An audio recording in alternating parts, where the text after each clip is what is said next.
আমি এখানে আসি আমার ছেলের জন্য, প্রায় আসি। আমার ছেলেটা কতই না স্বপ্ন ছিল।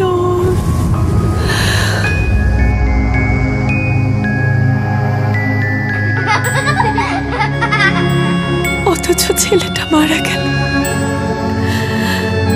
মানুষ মারতে গিয়ে মারা গেল। আর আমি এখানে আসি ওর ভুলের প্রায়শ্চিত্ত করতে, অপরাধ বোধ থেকে নিজেকে মুক্ত করতে।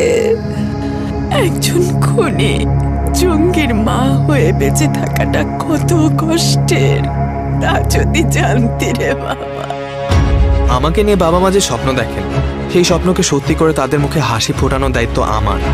তাই কারো প্ররোচনায় জঙ্গিবাদে জড়াবো না। আমার মতো এটা হোক তোমারও শপথ, ঘৃণায় নয়, বাঁচো ভালোবাসায়।